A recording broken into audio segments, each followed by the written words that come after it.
Les da la bienvenida a esta escuela para padres con el título, como ustedes pueden ver acá, ¿verdad? Integridad por sobre la influencia.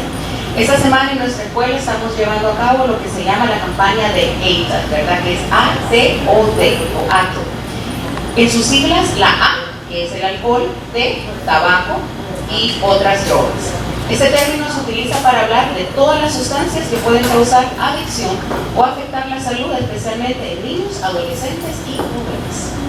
El alcohol, consumo bebible, ya sea de cerveza, que tiene un 4 o un 6% de alcohol, el vino de un 10 a un 15% de alcohol, licores como ron, whisky, tequila o vodka de un 35 a un 45% de alcohol o más.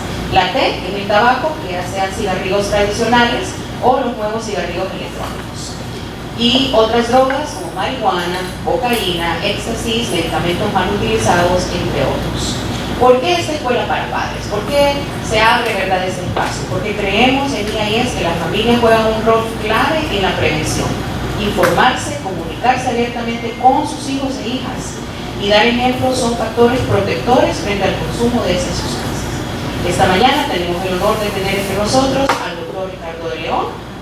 Él es un doctorado en neuropsicología y también en neurociencias.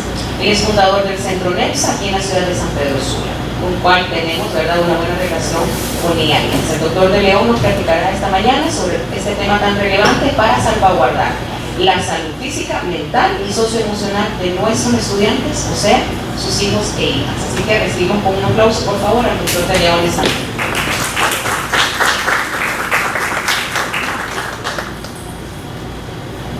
Si tienen dudas, preguntas, ¿verdad? Por atrás hay unos papelitos que vamos a tener para que ustedes anoten, ¿verdad? Las preguntas, y al final vamos a tener un tiempo para preguntas y respuestas. Si en el proceso, ¿verdad?, hay algo que ustedes dicen es prudente, ¿verdad?, poder preguntar, lo podemos hacer.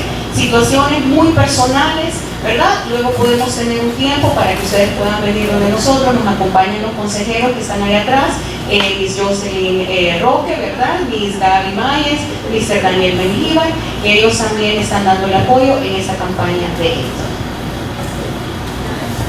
Bueno, qué gusto estar aquí con ustedes el día de hoy, ¿verdad? Siempre para mí es un placer compartir en estos espacios.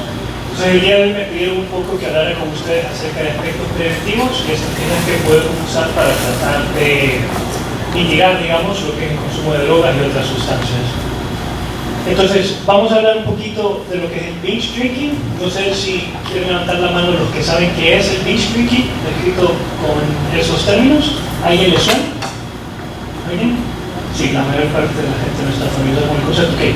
Bueno, vamos a hablar de esto, vamos a hablar del consumo de drogas, vamos a hablar del mundo ideal y vamos a hablar del mundo real, ¿no? Eso es una distinción que siento que es muy importante que tengamos en consideración. Vamos a hablar de los efectos neurológicos de las sustancias, el rol de los padres y estrategias de manejo. Entonces, bueno, me parece importante recalcar algo que todos aquí ya saben, que es que, digamos, en el Código de la Niñez se le establece al menor de que tiene que abstenerse del uso de bebidas alcohólicas, ¿verdad? Y en relación a, digamos, la venta o el consumo de alcohol de menores en lugares públicos y establecimientos comerciales, y el proporcionar, vender o dar alcohol a menores está prohibido dentro de la Constitución de Honduras, ¿no? Entonces son leyes que están prohibidas en ese sentido. Entonces, digamos que antes de los 18 años los chicos no deberían de estar bebiendo, ¿verdad? Y pues definitivamente menos en uso de drogas. Entonces, más o menos como en el 2012, la comunidad científica empezó a darle mucha atención a una cosa que ya venía sucediendo desde hace muchísimo tiempo y lo denominaron binge drinking. Entonces, el Instituto Nacional of Health de Estados Unidos lo describe como un consumo excesivo y peligroso de alcohol que equivale a un consumo en un alrededor de 2 horas, de 4 bebidas para mujeres y 5 bebidas para hombres. Es un patrón de consumo. Entonces los jóvenes se reúnen y, digamos, no es que se toman un vino, no es que están charlando, no es que miran un partido y se toman 2 cervezas, sino que empiezan a hacer un consumo excesivo. Hacen shots, ¿verdad? Chug, que es como que se empinan las cervezas y se la acaban todas de un solo trago, ese tipo de bebidas. Entonces lo denominaron de esta forma y empezaron a hacer estudios de qué era lo que pasaba con este tipo de conductas, que es muy frecuente, digamos, en los chicos. ¿Qué tan frecuente es? Bueno, dentro de los 14 y 15 años de edad, un 30% de los menores consumen alcohol. Si bien parece un número no tan alarmante, digamos, 14 y 15 años son una edad muy temprana para empezar con la bebida de alcohol, ¿verdad? Y estos son los datos que nos brindan las estadísticas. Ahora, ¿cuál es el problema dentro de ese 30%? Principalmente que el 91% de ese consumo es binge drinking, es este consumo que les estoy explicando yo, en donde los jóvenes se reúnen específicamente a hacer esto porque es the thrill, esa es como la fiesta, ¿verdad? Lo divertido de hacer esta vaina es reunirse, emborracharse, ponerse tipsy, y si no es eso, entonces no hay fiesta, si no se aburren, llegan a la fiesta y si no tienen alcohol, pues muchos se van, etc. Entonces, pero ¿qué es lo que pasa con esta situación?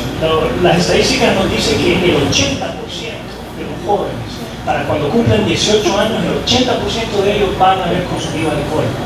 Entonces, yo como padres les diría a ustedes, le vamos a decir qué a nuestros hijos. ¿No consuman alcohol? Pues sí, ese debería ser el mensaje general que deberíamos de tratar de transmitirles. Pero ¿cómo lo hacemos? Digamos, ¿nos van a hacer caso? ¿Van a funcionar? La realidad es que no, ¿verdad? No podemos jugar tratando de satanizar de alguna forma o tratando de enmarcar el alcohol como una, digamos, falta excesivamente grave. No podemos hacer eso porque no funciona, ¿verdad? Eventualmente lo van a hacer de todas formas y va a ser una idea. ¿Qué nos dicen las investigaciones en relación a eso? En relación a eso nos dicen que las familias, las casas, lo vamos a ver por estudios más adelante, pero que prohíben el alcohol o que tienen reglas claras y firmes en relación al alcohol, los adolescentes tienen menos probabilidad de desarrollar problemas alcohólicos, tienen menos probabilidad de entrar en consumo de alcohol riesgoso, etcétera, etcétera. Eso es lo que nos dicen las estadísticas. Es decir, que mantener reglas cerradas en contra del alcohol favorece que no aparezca el consumo de alcohol. ¿Sí? Cuando lo analizamos caso a caso. Pero al final del día, como les explico yo, el 85% de ellos terminan. Entonces, a veces, algunas de las recomendaciones que damos es la preparación, ¿verdad? ¿Qué es la preparación? Pues hablar abiertamente del tema, abordarlo, identificar estrategias, entrenar, ¿verdad? Enseñar qué es un consumo sano de alcohol, qué equivale, o sea, no tiene nada de malo tomarse una botella de vino, de hecho, o sea, una botella, vamos. Sí, no tiene nada de malo tomarse una copa de vino de vez en cuando, ¿sí? ¿Verdad? De hecho, puede ser, incluso resulta bueno para la salud por los antioxidantes del vino, pero si es que yo me tomo una botella entre 4, ¿eso es lo que pasa? Sí. Una copa al día de vino puede ser saludable, pero el problema más importante es precisamente lo que les explico ahora, que es el binge drinking, es esta conducta que los adolescentes tienen de reunirse a hacer esto. Entonces, en ese sentido, lo que nosotros tenemos que tratar de hacer es preparar, pues, enseñar a no combinar alcohol, a beber con moderación, a no ceder ante peer pressure, no empezar a inclinarse alcohol como que no hubiera mañana, shots y todas estas cosas. Entonces empieza de una forma abierta, digamos, tratando de entrenar una conducta saludable y dando el ejemplo, haciendo lo que se llama el modelado, ¿no? Si los chicos me miran que yo me emborracho, pues difícilmente, ¿verdad? Entonces no es buena idea que un chico mire a un padre emborrachado bajo ningún contexto, ¿sí? Entonces yo puedo venir y decirle así como que vamos a tomar una cerveza y ver un partido, calma, tranquilidad, y mantener el canal de comunicación abiertos. Fundamentalmente, esa es una de las fases más importantes. Entonces viene el chico y me dice, papá, fumé marihuana. ¿Cómo puede ser? ¿Que estás loco? ¿Qué te pasa? Es una barbaridad, es inaceptable, que vas a ser un degenerado, te vas a volver un drogadicto. Ese canal de comunicación se mantiene abierto con esa reacción, se mantiene abierto con esa respuesta. Y entonces, ¿qué pasa? Ustedes como padres quieren orientar y guiar a sus hijos. Pueden guiarlos y orientarlos adecuadamente si no tienen conocimiento del contexto, si no saben qué es lo que pasa en la vida de ellos.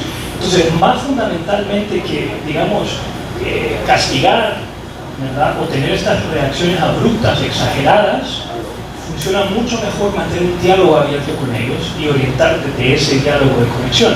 Bajo ningún concepto les estoy diciendo que van a ser amigos de sus hijos, porque eso es prácticamente imposible.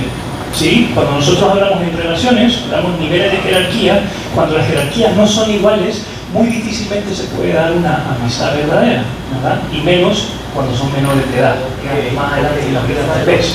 pero son padres. Como padres tienen que corregir, y corregir desde la guía, desde el respeto, va a venir siendo una de las claves más importantes en este contexto. Mantener canales de comunicación abiertos. Bueno, luego, en España, por ejemplo, el 15% de los adolescentes consumen marihuana. El 15% de los adolescentes, ¿sí?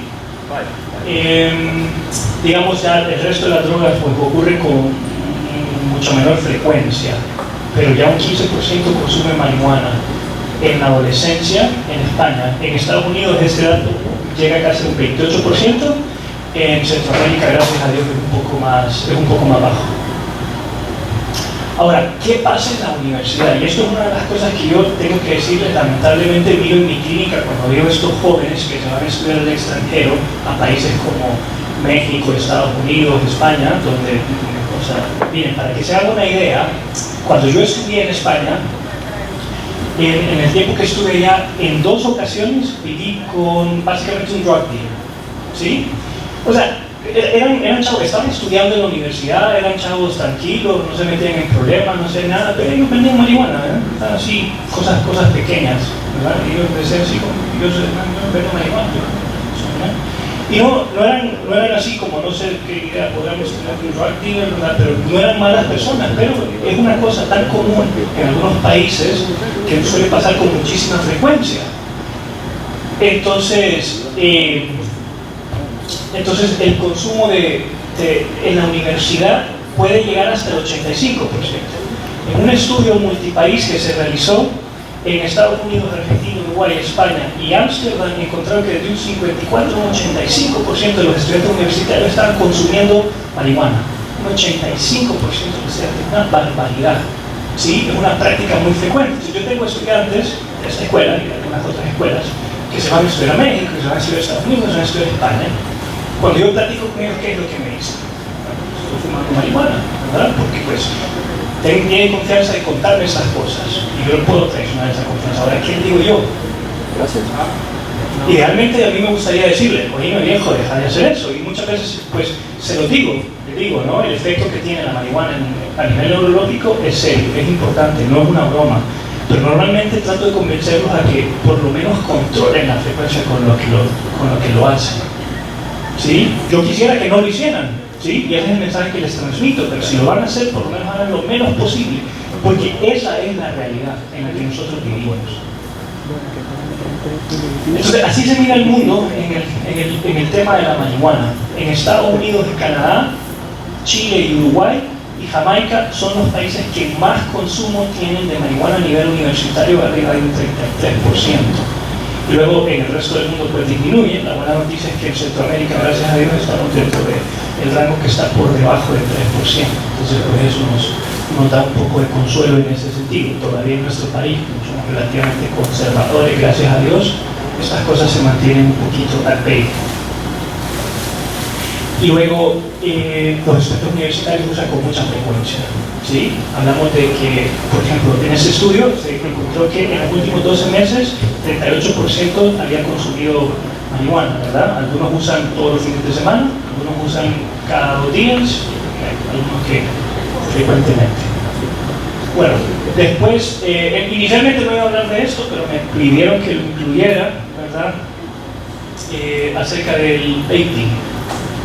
Sí, vamos a ver un poquito las estadísticas, qué cuento tenemos del vaping. Entonces, yo no sé si ustedes sabían que cuando los cigarros, los cigarrillos, o sea, pero a nivel de producción masiva, ¿verdad? Porque el tabaco siempre se había consumido, pero cuando se industrializó, no sé si ustedes sabían que se sacaban cigarrillos para niños. No sé si eran conscientes de eso, sí, en los años 40. En los años 40, o sea, digamos, no era una práctica frecuente, ¿verdad? Y los adolescentes, algunos de ellos fumaban, no había ningún tipo de restricción ni nada por el estilo, pero durante un tiempo se empezaron a fabricar unas cajitas de cigarrillos con sabores y con colores y les decían que los niños que los fumaran así.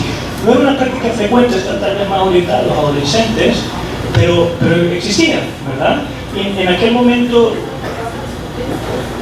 o sea, no sé por qué había una impresión negativa hacia los cigarros, o sea, ya se miraban como las personas que fumaban cigarros eran como malas y eran el malote, estas cosas, pero creo que no se comprendía en realidad el scope de los efectos que producía el cigarrillo, ¿no?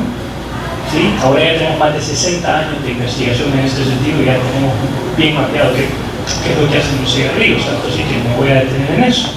Entonces ahora la pregunta que tenemos que hacernos es ¿qué hace el vaping? ¿Y cuántos años de investigación tenemos de vaping? Tenemos menos de 5 años de investigación en los efectos de vaping. No tenemos idea a largo plazo qué es lo que hace el vaping. Pero en esos 5 años de investigación que sí tenemos, vamos a ver qué se ha encontrado. Entonces, lo que vemos es lo primero. Desde octavo grado, el 17% de los jóvenes están haciendo esto. Algunos lo hacen escondidas de sus padres y hay padres que por alguna razón lo promueven, ¿verdad? Hay padres que por alguna razón lo promueven. Supongo que tienen esta idea de que el vaping es más sano, tal vez dicen es que el vaping sin nicotina, ¿verdad? Entonces, como no tiene nicotina, tiene que ser sano, ¿no? Ok. Luego, pues el décimo y el doceavo, pues las estadísticas suben en ese sentido, ¿verdad? Yo relaciono mucho esto con cuando el cigarrillo empezó, ¿verdad? Cuando empezó este tema y la gente hacía eso porque quería ser macizo. Entonces hay como cuatro tipos de cosas que le dan al vaping adentro, que es nicotina, marihuana, hash oil y solo sabores, just flavors, ¿verdad? Entonces,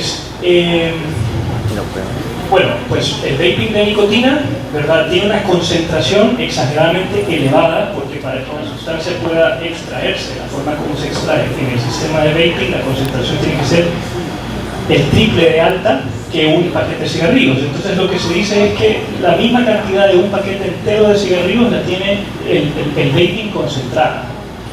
Luego, los adolescentes que hacen vaping son más propensos a fumar cigarrillos.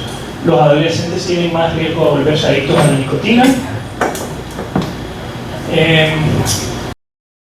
Sustancias altamente adictivas, ya vamos a hablar de sustancias químicas que tienen el vaping. Ahí es donde quiero que ustedes digan su atención, ¿verdad? A las sustancias químicas como el formaldehído. ¿Alguien ha escuchado del formaldehído? ¿Les suena?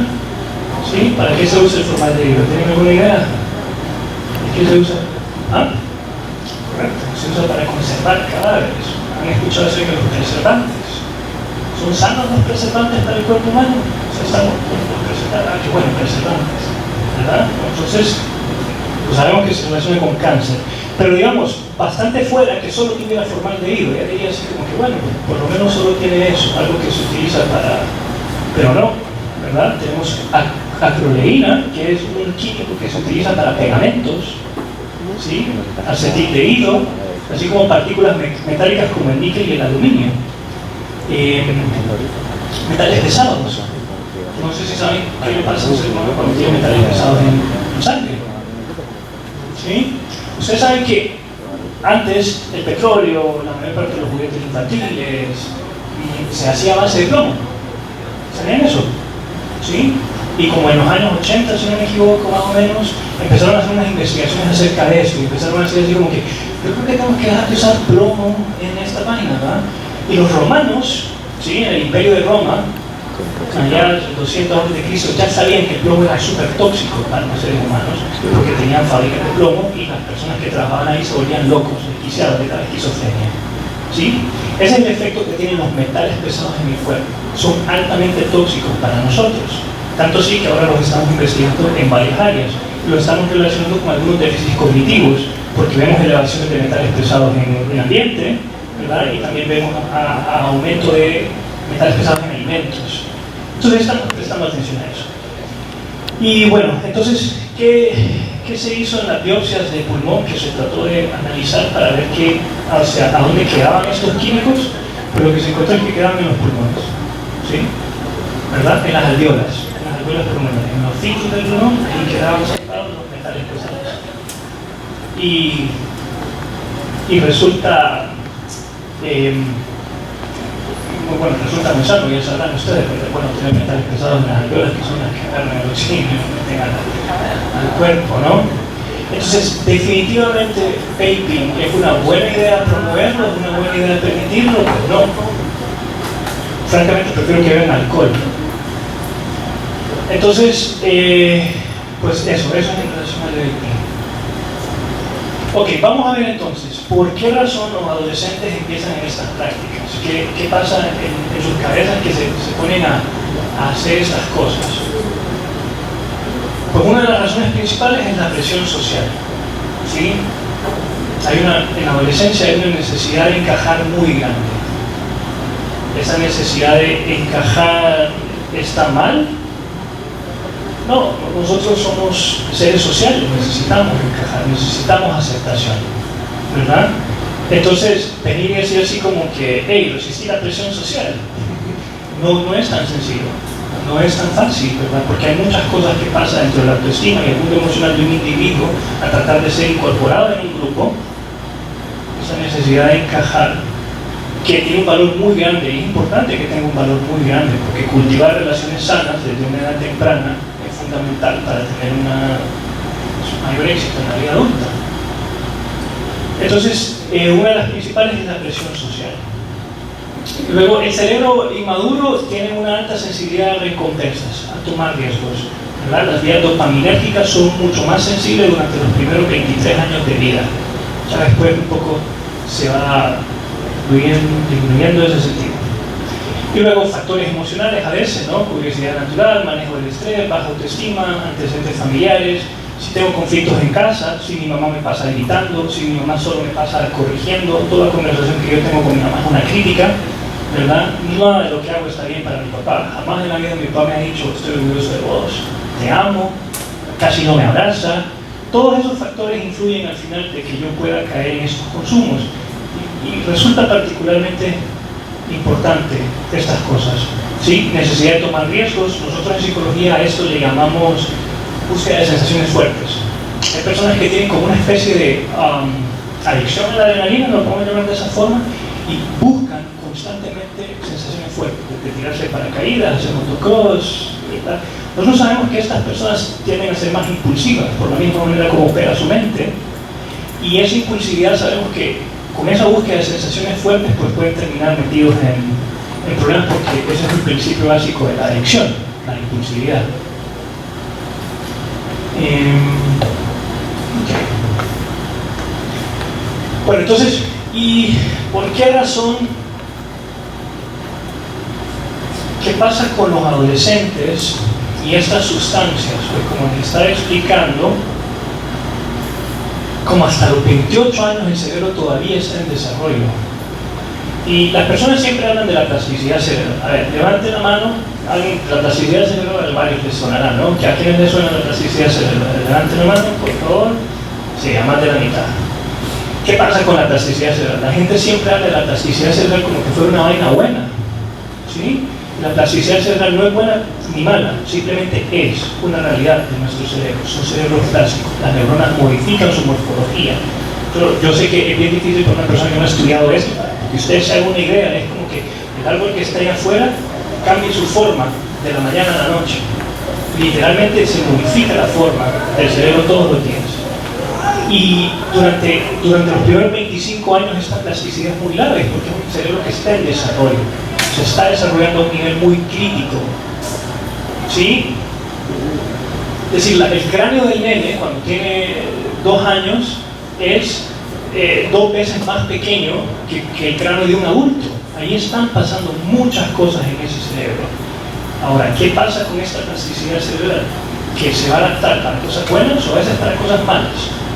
¿Quién tiene la culpa del Tourette? La plasticidad cerebral. ¿Quién tiene la culpa del Guillain-Barré? La plasticidad cerebral. ¿Quién tiene la culpa de la alodinia, que es un trastorno en donde las neuronas se modifican para cuando nosotros sentimos tacto, sentimos dolor? Eso es alodinia. ¿Y qué es lo que pasa con la alodinia? Pues la plasticidad cerebral se trastorna y empieza a mandar estímulos de dolor al cerebro cuando nosotros tenemos un tacto físico. ¿Por qué? Por la plasticidad cerebral, por la gran capacidad del cerebro de responder al ambiente. Entonces, los estímulos que recibe ese cerebro son fundamentales, y más durante los primeros 25 años de vida. Entonces, ¿qué pasa si los estímulos son malos? Pues el cerebro se adapta a los malos estímulos. Entonces, por eso es que el cerebro adolescente, que es una obra en construcción, es particularmente sensible a estos temas. Entonces, algunas de las cosas que pasan, no lo voy a aburrir con detalles, porque esto ya es como muy técnico, creo yo. Entonces, como el córtex prefrontal es inmaduro, ¿verdad? El córtex prefrontal es aquel que se carga de casi como el 70% de los procesos cognitivos superiores los hace el lóbulo frontal. Entonces, la toma de decisiones, la impulsividad, el control de impulsos, es el freno inhibitorio, ¿verdad? Es el que me dice así como que, ok, tengo que quedarme quieto. Todo esto, la personalidad, la regulación emocional, todas estas cosas son mediadas por el lóbulo frontal. Entonces, en la adolescencia particularmente, el lóbulo frontal está muy inmaduro. Entonces, el lóbulo frontal se va viendo afectado por el binge drinking y las drogas. Bueno, las drogas también alteran el desarrollo, ¿verdad? A nivel de plasticidad cerebral. Ya vamos a ver algunos estudios que relacionan eso. Y hay riesgos a largo plazo, desde trastornos mentales hasta probables adicciones, hasta pues, daños cerebrales. Antes de pasar a ver esos estudios, vamos a detenernos y vamos a ver, ustedes como padres, cuáles son las posturas que tienen que empezar a tomar con sus hijos. Entonces, por ejemplo, los padres separados son un 25% más probables de tener padres divorciados, son 25% más probables de tener hijos con consumo de sustancias, ¿verdad? Este estudio es con consumo de sustancias, ya dígase alcohol, drogas, etc. Las indicaciones actuales indican que los padres que permiten enseñar a beber alcohol desde edades tempranas no son considerados más responsables. Por el contrario, la mayoría de estos estudios vinculan esa permisividad con un mayor riesgo de consumo problemático. Esto es lo que les estaba mencionando antes. No es buena idea, primero que nada, dar puertas abiertas al consumo, ¿verdad? Y no tener políticas claras en relación a esto es muy mala idea. La mejor opción, en teoría, es pues tratar de cerrar la puerta y decir que no. Pero a veces eso, como les digo, puede ser difícil. Entonces, lo que nosotros vemos es que la supervisión y el afecto parental, darle afecto al chico y supervisarlo, reduce la probabilidad del consumo de alcohol. Y luego, la comunicación con los hijos también es un factor importante en reducir estos temas. Entonces, la conclusión en esta primera parte es: tengo una buena relación con mi hijo, menos probabilidad de que haya consumo de drogas. En una investigación, esto es una cosa muy poderosa. Se encontró en una investigación de que está directamente relacionada la relación con los padres con el consumo de drogas, ¿verdad? A ver, ¿dónde está esto?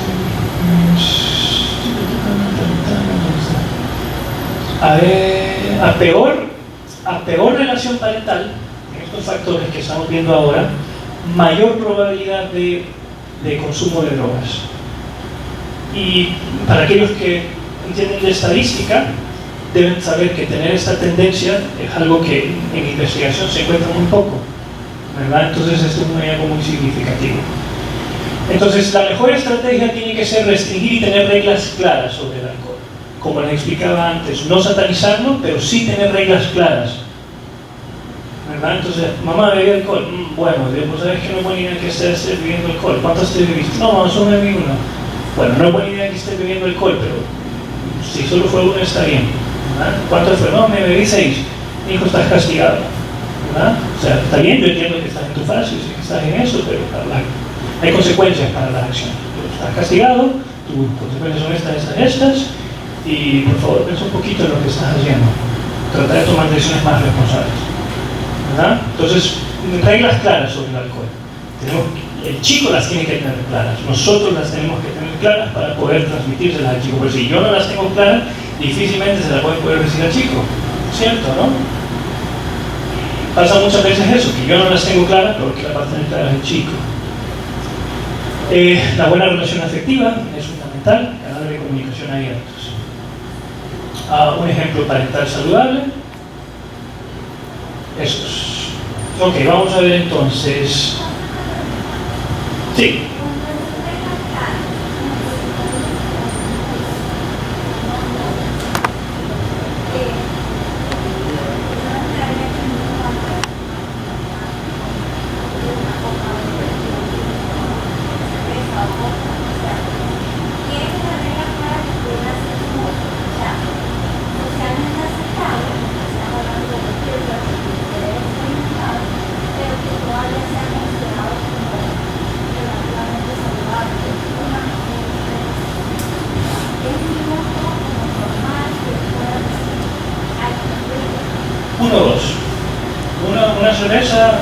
cervezas, tal vez un whisky porque es un alcohol más pesado, tiene que ver con el porcentaje de alcohol en sangre y la intoxicación. Nosotros sabemos que una bebida, el porcentaje que produce no es tan alto, pero es una categoría muy variante porque también eso depende mucho como del peso, de la textura, del procesamiento del alcohol, entonces es así. Entonces, pero digamos que lo que yo haría con mi hija, por ejemplo, sí, es yo enseñarle y decirle así como mirarse la forma de ver de forma responsable. Entonces, una o dos, y después aprender a decir que no y tal y cual. Y hay unas estrategias que de hecho con los de 12 y 11 hoy los vamos a estar viendo juntos, ¿no? Como decir que no sin justificar, ¿verdad? Pero sí, es tratar de enseñarle algunos conceptos básicos como si vas a beber, acordate de tomar agua mientras bebes. Eso es buenísimo también porque pues, reduce el alcohol en sangre y evita los efectos del binge drinking, ¿verdad? Como no mezcles alcoholes, ¿verdad? Toma despacio, no hagas shock, ¿verdad? Ese tipo de criterios. Yo diría que uno o dos en general, salvo si es whisky o tequila o vodka, que son alcoholes un poco más pesados, que habitualmente, por lo menos el whisky a los nenes les llama mucho menos la atención, a los 18 creo, no sé, creo que el sabor, ¿no? Entonces tiene que ver con eso. Entonces como que mejor, creo que es mejor que tomen cerveza, que tomen licores, ron, whisky, ¿verdad? Pero entonces el parámetro es como ese. Si son licores pesados, 1. Si es cerveza, vino, 2. Ok, aquí os tenemos que terminar. Okay. Bueno, muy bien. A ver, esto me parece interesante. Miren este estudio. Entonces, aquí arriba, nosotros tenemos en el 76, en el año 76, tenemos el porcentaje de desaprobación que tenían los padres hacia la marihuana. Y en el 76, el 90% de los padres desaprobaba el consumo de marihuana. ¿A dónde está ahora?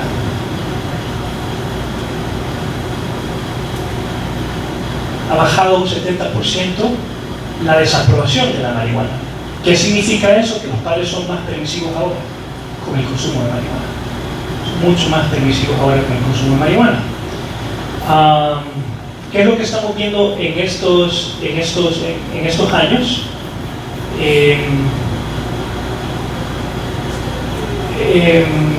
Bueno, la tendencia va a que los jóvenes, los estudiantes de 12º grado, también tienen una tendencia a, miren cómo estaba por ejemplo en el 92, un 70% de desaprobación, ¿verdad? Para el 22 vemos que está más bajo. Es decir, que probar la marihuana una y otra vez, en el 60% de los jóvenes está visto así como que no pasa nada, es una cosa normal. Esa es la percepción que tienen los jóvenes del consumo de las drogas. Es una cosa que seguro voy a hacer eventualmente. Y es muy frecuente, yo quiero que ustedes sean conscientes de eso, es muy frecuente. O sea, yo les puedo decir, yo crecí alrededor de estas cosas, yo creo que me consideré un joven bastante responsable en general, yo una de las personas que como que planificaba el futuro, supongo. Mis amigos hacían drogas, algunos cocaína, algunos marihuana, todas estas cosas, y yo siempre les decía, no, fíjate que yo estas cosas no las compro, pues, porque me parece que yo sabía cuál era lo que pasaba, y algunos de los jóvenes que fueron amigos míos en mi infancia, que yo los vi empezar con estos temas y a dónde están hoy en día, sí, esto no es ninguna broma. Pero la permisividad definitivamente ha aumentado en estos sentidos en los últimos 10 años, los últimos 10 no, que son las matemáticas, como 4. Ok, sí, los últimos 30 años, ¿verdad? Bien, entonces,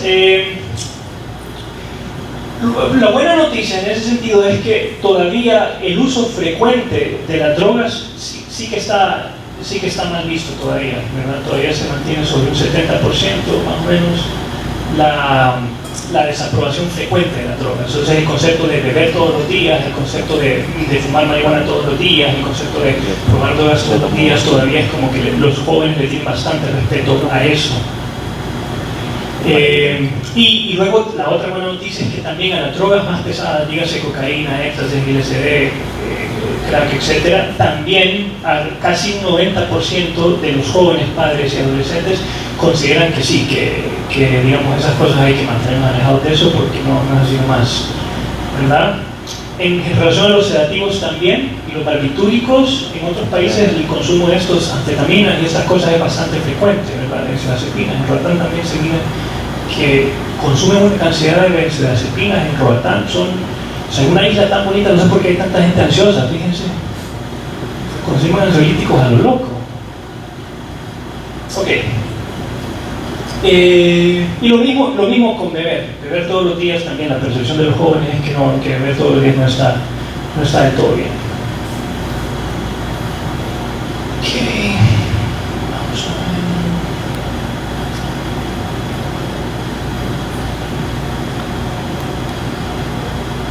ver. Fíjense que hay un efecto leve de momento, pero que me da mucha esperanza y me parece muy interesante. La generación Z es la generación que menos drogas y alcohol consume. ¿Saben? Ahora están empezando a agarrar una especie de tendencia en donde agarran y se van a cafeterías a mitad del día a hacer fiestas, ¿sí? Y no así, ni siquiera se depenan. Se van como a las 4 o 5 de la tarde, se van ahí, ponen música, toman café, agua, comen algo y están como en una fiesta y ponen electro y están como bailando y toda la cosa, como súper sana. Como que la generación Z está muy consciente acerca de estos temas. Entonces se empieza a ver una pequeña reducción en el consumo de algunas sustancias. De momento yo diría que es excesivamente pequeña, pero es algo que a mí me da mucha esperanza, porque es el sentido de que estos jóvenes vienen y dicen así como que van, estas cosas como que no valen la pena. Entonces esas tendencias, si se polarizan, a lo mejor se disminuye un poquito eso. Bueno, esto ya lo dije, reglas claras, supervisión, es importante supervisar en qué está gastando la plata el chico. Yo le doy la plata, en qué la gasta. ¿Sí? Saben que ahora hay marihuana a domicilio, ¿verdad? Se pide por pedido ya. Eso es interesante, ¿no? Ustedes le dicen, dale a la casa, le doy el efectivo ya. Antes me decían, no, es que el chofer no sé qué el chofer qué hace, estoy enganchado con el chofer. Sí, no, ahora ni siquiera necesitan al chofer, ¿no? Hacen el pedido, y llegan a la casa. ¿Verdad? Supervisión. Los padres necesitan supervisar, siempre con calma, con tranquilidad, ¿verdad? Desde la inteligencia emocional, desde el control, no desde la exageración y los gritos y las exasperaciones. Ok, bueno, vamos a ver un poquito. Estos son los estudios. Vamos a ver los estudios. Ok, empezamos por este. En mi computadora se mira más claro. Sí, creo que se mira un poquito. Vamos a ver si podemos. No sé si distinguen que esto que está aquí es el hipocampo. El hipocampo es fundamental en el establecimiento y la recuperación de las memorias. ¿Notan ustedes alguna diferencia entre el que está a la izquierda y el que está a la derecha? ¿Qué notan? El hoyo es más grande, bordes más definidos. Las dos están muy cerca, ¿sí? Lo que pasa es que este es más pequeño que este. ¿Ven? Este es más pequeño que este. ¿Por qué? ¿Qué otra cosa podemos notar en este estudio? Entonces, vamos a ver. De este lado nosotros tenemos al grupo control, personas que... Este es consumo de alcohol, por cierto, perdón, binge drinking. Estos son los efectos del binge drinking a nivel neurológico. Estos son personas que no beben alcohol, adolescentes que no beben alcohol, y estos son adolescentes que usan binge drinking, ¿verdad? Frecuentemente. Bueno, entonces ya me dijeron una respuesta acá con eso. Correcto, hacia ahí va. ¿Ven cómo se mira esto? ¿Cómo se mira esto? Como un perímetro así, circunferencia. ¿Y esto? ¿Qué hay ahí? Hay como que falta algo, ¿ah? Esto es un adolescente. Esta persona no tiene más de 18 años. ¿Sí? Es un adolescente. De la edad de algunos de sus hijos, tal vez. ¿Verdad? ¿Qué notamos acá?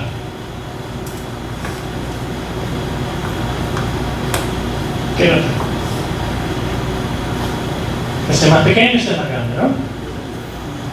Exactamente, los ventrículos están más grandes. Entonces, ¿qué es lo que está pasando en estos cerebros? Pues estos son los efectos que el binge drinking hace. Tiene la capacidad de disminuir la densidad cerebral en adolescentes. No cuando tengan 50 años, no cuando ya tengan 60, no con 18 años, menos de 18 años. El binge drinking tiene la capacidad de producirle eso al cerebro.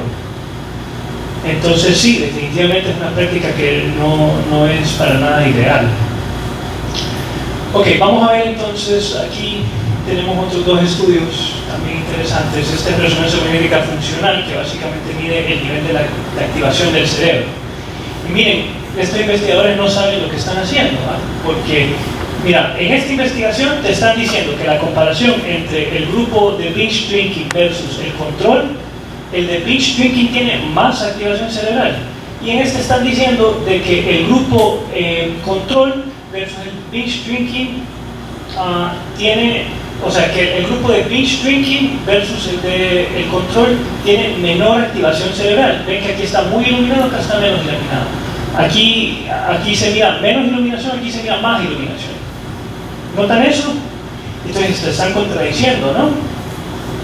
Entonces, ¿qué es lo que pasa? En tareas de rendimiento observamos que las personas que realizan binge, los jóvenes, adolescentes, todos estos adolescentes, personas binge drinking, ¿verdad? Presentan una mayor activación. ¿Por qué?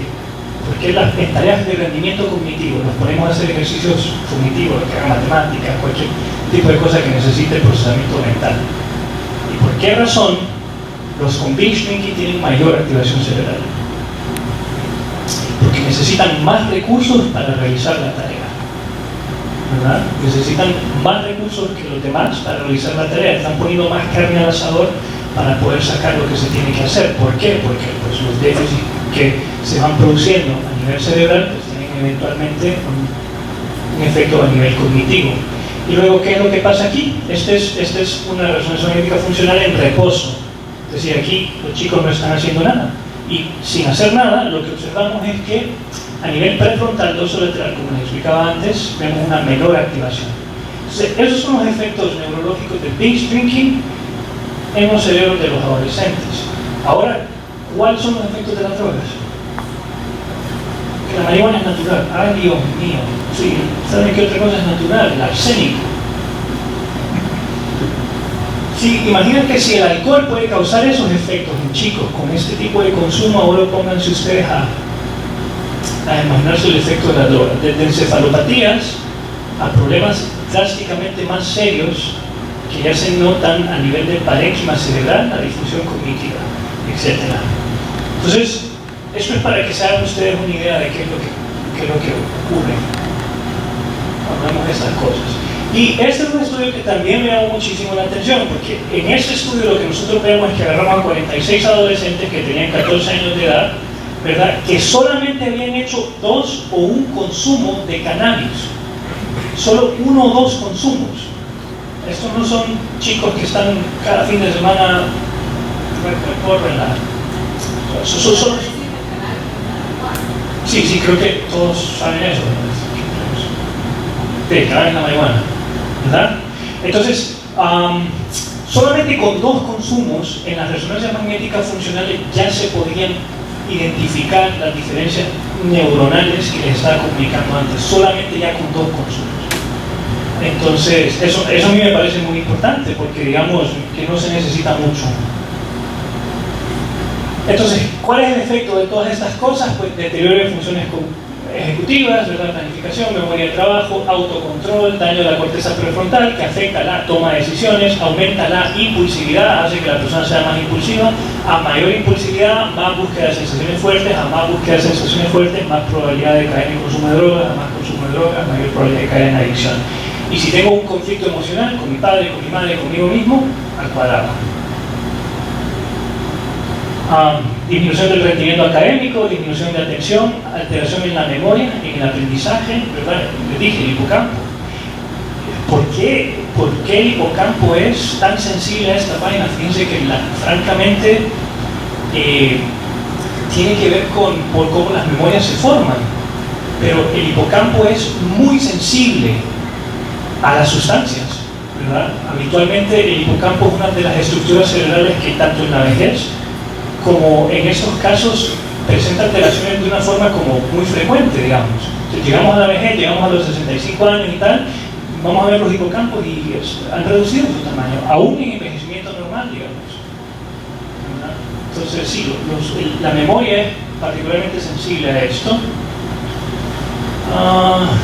Aumenta impulsividad, conductas peligrosas, déficit de flexibilidad cognitiva, mayor probabilidad de dependencia y trastornos psiquiátricos. Muy bien, factores de riesgo.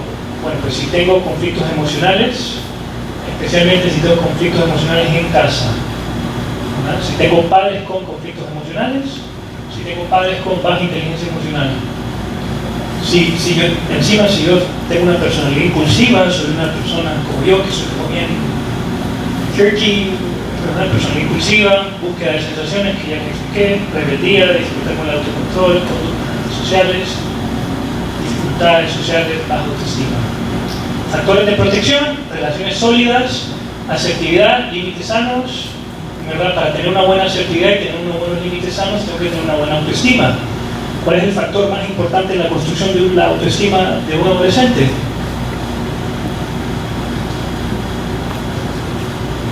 Correcto, la relación con los padres. No hay nada más importante con la autoestima de un adolescente que la relación con los padres. Si yo tengo una buena relación con mis padres, es mucho más probable que tenga una mejor autoestima. ¿Sí? Y participación activa y sentido de pertenencia. ¿Cómo consigo una participación activa y sentido de pertenencia? Pues habitualmente la escuela les da una solución a ustedes. Actividades extracurriculares. Yo pertenezco a un equipo de fútbol, pertenezco a un equipo de natación, pertenezco a un equipo de ping-pong, a debate, a knowledge bowl, y eso me da un arraigo que pues me beneficia en estos sentidos. Entonces, el rol fundamental de los padres es poner límites claros, establecer reglas específicas, consecuencias firmes, ¿verdad? Claras y consistentes. A veces también el pecado de uno como padre es que se vuelve relativamente inconsistente. La inconsistencia es nefasta, ¿verdad? Un día le digo que no puede hacerlo, al día siguiente estoy cansado y bueno, que lo haga. Es mejor que no le diga nunca que no lo haga, ¿no? Y que gaste sus energías para cosas que de verdad vale la pena venir y decir, esto sí es inaceptable. Comunicación abierta, el diálogo y supervisión inteligente. No se trata de controlar, se trata de supervisar. No es así como que no te puedes llevar con ese mismo, una mala influencia, no puedes hacer esto, no puedes ir a la casa de qué, ¿verdad? Eso es control, ¿verdad? Y no es lo que se sugiere, es supervisión inteligente, ¿verdad? ¿Dónde estás? ¿Con quién estás? ¿Qué estás haciendo? ¿A qué hora vas a venir? ¿A qué hora te vas a ir? Muchas veces la parte donde la supervisión se vuelve en control empieza con la ansiedad de los padres. Yo estoy preocupado por una situación específica y entonces a partir de eso establezco lo que es el locus de control. Para liberar esa ansiedad, trato de controlar. La ansiedad es mía, no el chico. Y entre medio de eso, el chico es el que paga las facturas.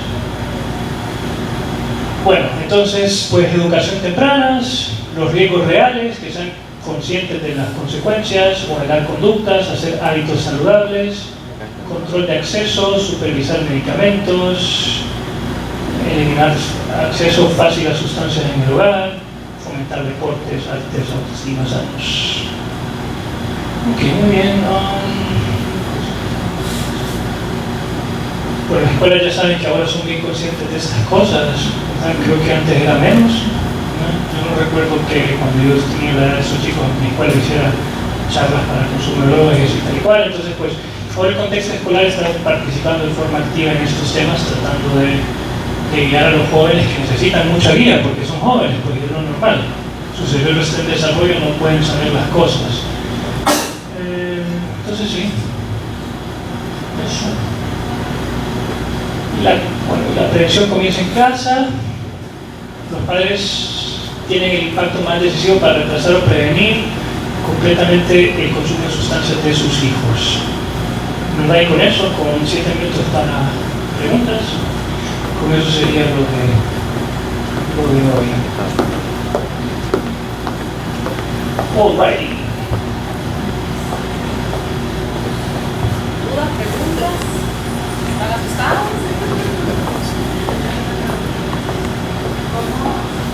Como padre, ¿cómo le aconsejaría usted a un niño de no subir mentiras a exponerse? Que los menorcitos le anden ofreciendo, no empieza, solo palabras, pero como un verbo que usted que tiene como algo con amigos,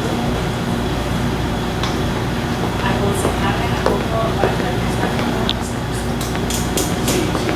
Creo que se me olvidó mencionar eso, tal vez en algún lugar por ahí lo tenía, pero se me escapó. Valores y valores, no quiero decir filosofía, pero se trata de cultivar la seguridad interna por medio del debate, ¿verdad? Es decir, si yo creo que soy una persona con integridad, voy a hacer cosas que me van a llevar a decisiones íntegras, ¿verdad? Si yo creo que soy una persona honesta, voy a tomar decisiones que me van a prevenir de mentir, ¿verdad? Entonces yo cultivo su seguridad y lo cultivo en valores. Entonces conversar de temas fundamentales con los hijos, ¿verdad? Que creo que es algo que se hace poco, francamente, ¿verdad? No me siento con mi nene y le digo así como, dime, ¿qué pensás vos del holocausto? ¿Qué pensás vos de la mentira? ¿Qué pensás vos de la verdad? ¿Vos pensás que esto que hizo este niño te parece que está bien? Y luego, también qué es lo que ocurre muchas veces. Yo lo veo en mi clínica, todos los meses lo veo. Padres que creen que sermonear a sus hijos es tener una conversación con ellos, ¿verdad? Como que, mamá, mira, fíjate que pasó tal cosa. Mira, vos lo que tenés que hacer es que tenés que hacer esto, y tenés que hacer aquello, y cuando pase esto, mira, y esto, y este les y operacionalizaron, le dieron una lista perfecta de lo que tenía que hacer el cipote y el man así como que, ¿cómo te fue en la escuela? ¿Con quién estás? ¿Qué hiciste? ¿Con quién jugaste? ¿Qué pasó? Contame. Y lo agarran y lo atacan a preguntas de temas que el cipote no quiere conversar en ese momento, no tiene las ganas, ¿verdad? Pero a veces yo creo que podemos hacer conversaciones con nuestros nenes, pero tenemos que encontrar puentes en común, temas de interés. Y a veces nos puede sorprender lo que a los chicos les llama la atención cuando se da el contexto adecuado, las conversaciones a las que podemos llegar. Una de las recomendaciones para tratar de favorecer eso, yo siempre digo a los padres que tienen que ver con abrirnos nosotros con ellos. Mira, cuando yo tenía tu edad, a mí me pasó esto y aquello, ¿verdad? Como para verdaderamente tener una conversación. Y dentro de esa conversación voy cultivando valores. Y esos son los valores que eventualmente ayudan a los chicos a prevenir estas cosas, a tener la capacidad de venir y decir como que yo no hago eso porque no, o sea, no va en contra de mis objetivos, no va en contra de las cosas que yo quiero y las tengo bien arraigadas. Entonces es esa seguridad.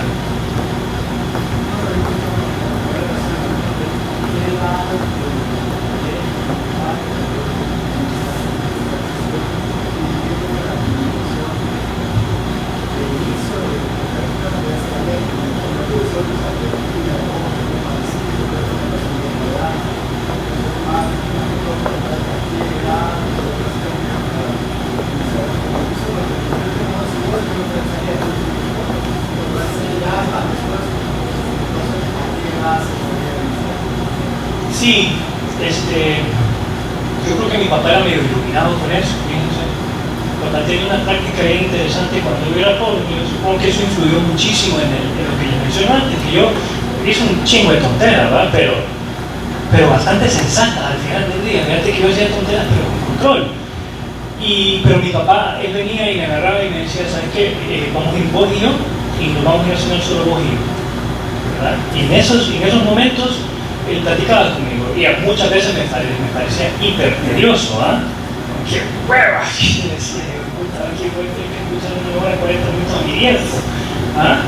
Pero al final todo eso terminó calando, ¿verdad? Entonces, para responder tu pregunta, entre más temprano mejor. Mira, mi nena tiene 2 años y a mi esposa le está entrenando en temas de violaciones, en temas de contacto físico, en temas de respeto de sus partes personales, etc. Con 2 años de edad. Entonces, llevamos con 9 años de edad, ya es suficiente edad para empezar, y el contexto básico es de forma abierta, ¿verdad? Como que esta es una realidad en la que nosotros vivimos, por más que ustedes puedan estar en contra, ¿verdad? Nadie de sus hijos no va a estar, digamos, aislado de eso, Ni poniéndole una burbuja, créanme que ni poniéndole una burbuja podrían ustedes mantenerlo aislado de esto. Yo lo que trato de entrenar a los padres que llegan a mi clínica es explicarles el hecho de que no siempre ustedes van a estar ahí. Entonces, nuestra labor es entrenar y soltar a la mano de Dios. Qué difícil es eso, ¿ah? Es como la ansiedad que le pega a uno. ¿Y será que sí? Que si va con la casa del amigo, y que si es el guardia, y que si está el chofer, que si no sé qué la otra cosa, ¿verdad? Y la ansiedad que pega aquí adentro, ¿ah?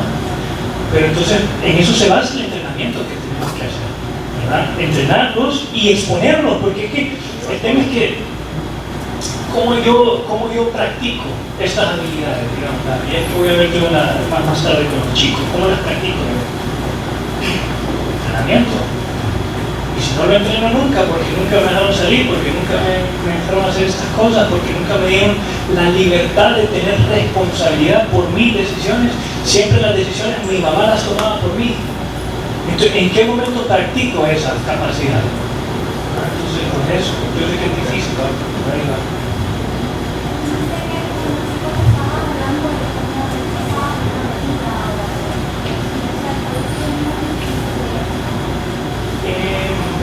Decir que no sin justificar.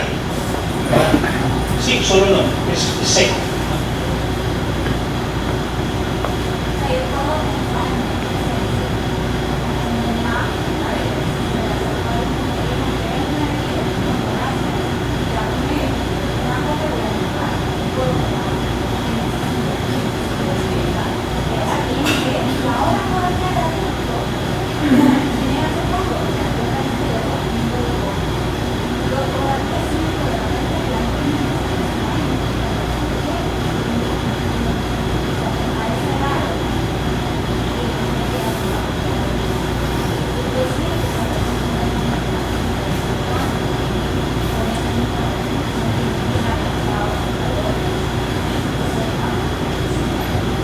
Sí, por eso es que, digamos, es entrenar el no sin justificar. Si vos te fijas, ahorita justo en lo que dijiste, te estás justificando, ¿verdad? Tú les estabas dando una razón a la otra persona por las cuales no podían beber, ¿verdad? Entonces simplemente es no, te quedas callado. ¿Cómo? ¿Quieres beber algo? No. Oye, dale.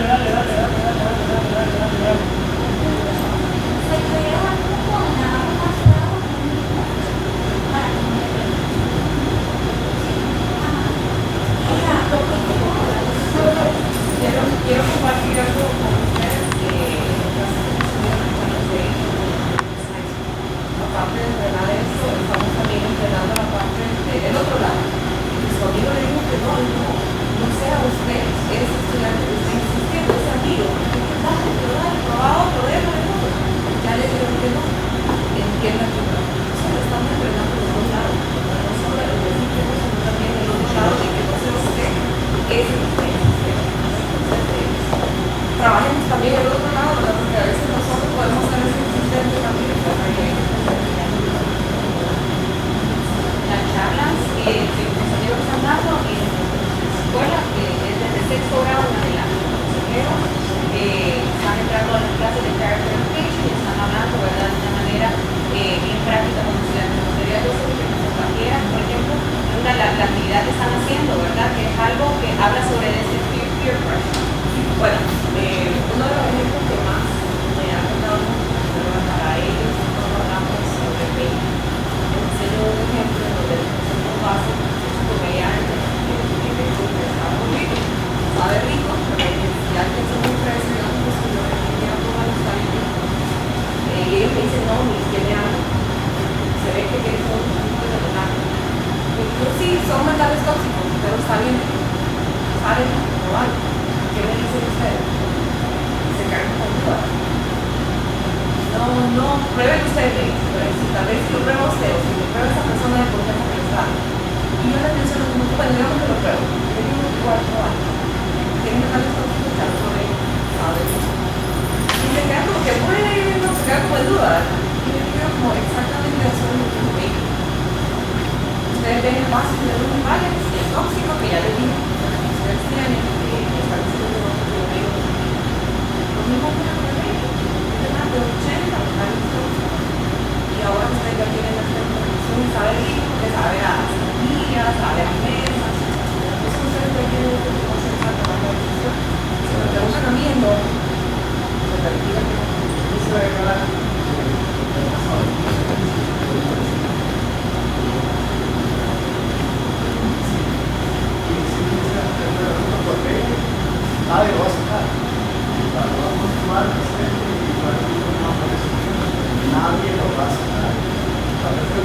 todo y nada.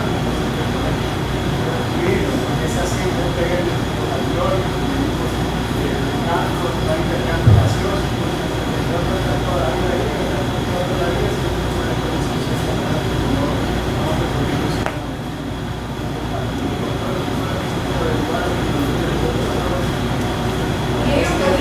no están seguros, ¿sabes? Como lo hacen, uno me dice, pero mi papá lo hace, y yo les menciono como que es cierto, pero es un adulto, pero tienen 15 años, 16 años, 17 años, porque también pongamos nuestro contexto, los padres ya son adultos, usted todavía está desarrollando, su cerebro está desarrollando, muy importante saber saben ellos, qué opinan ellos también, para que nosotros también partir de ahí orientamos. Es importante el cara de lo que nos están enseñando, ¿verdad? De esta, el alcohol, hablemoslo, conocímoslo con nuestros hijos, ¿verdad? Que se manejar una sustancia que afecta a muchos organismos, pero eventualmente el alcohol es algo que debe pegar, ¿verdad? Usted dice que no, está bien. Ahora, tabaco y otras drogas, padres de familia, eso debe ser un no rotundo a nuestros jóvenes, a los adultos, o sea, no, eso afecta increíblemente a todo nuestro organismo en cualquier edad, más a la edad adulta. Entonces, por favor, cuando sea el tema de tabaco, drogas, eso debe ser en casa, en nuestra casa, eso es muy rotundo. Sí, y la idea con eso es que ustedes piensen que si la mayor parte de los padres del grado todos dicen no, pues entonces ahí es donde la cosa empieza a disminuir, ¿verdad? Pero para eso como que todos se tienen que poner de acuerdo, porque ya no se vuelve un tema cultural, ya no hay un reforzamiento social de eso, ¿verdad? Una otra duda, pregunta que tengo. Platicar con nuestros hijos. Muy bien. A veces no se ve nada de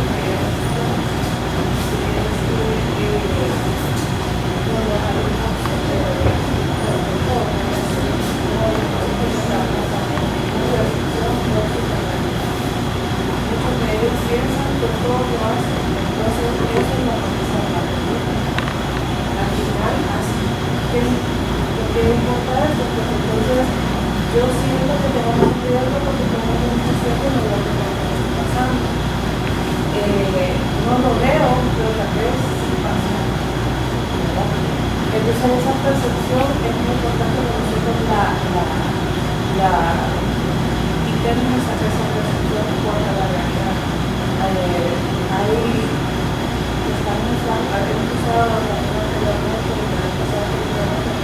Se les habló sobre cómo ellos piensan que son la mayoría, pero realmente si hacemos más, ¿verdad? No es la mayoría. Y eso hace que quitemos ese mito y ya entonces nos ponemos un poquito más en tomar nuestras propias decisiones y entendemos qué tanto nos importa, ¿verdad? Porque cuando lo normalizamos, entonces, como todo el mundo lo hace, así como lo dicen ustedes, es que todo el mundo va a la fiesta, ¿verdad? Igualito es la toma de decisiones al momento de tomar esas decisiones. Están a la ligera a veces, ¿verdad? Porque piensan que porque todo el mundo lo hace, está bien lo hacer. Entonces, eso es una cosa que tenemos que mencionar también, que la percepción de ellos no es la realidad. Y eso a veces ayuda a entender que ellos, o sea, entender que realmente no podemos entender que de una forma sano y que también podemos ser una mayoría más loud, más escandalosa, que tal vez una minoría que sí lo hace y que está siendo escandalosa, ¿verdad? Y eso es lo que estamos viendo. Entonces, no, empoderar a los sanos, a los que están manteniéndose sanos, a continuar sanos y sentirse confianza de dar no, ¿verdad? Y que se vuelva normal esto, ¿verdad? El estar diciendo que yo tomo mi propia decisión. Bueno, agradecemos a todos su tiempo por venir y estar acá. Un fuerte aplauso, por favor, para nuestro invitado que está en el día de hoy. Y esperamos vernos a todos próximamente en la siguiente escuela para padres que vamos a estar planificando. Buen día y muchas bendiciones para cada uno.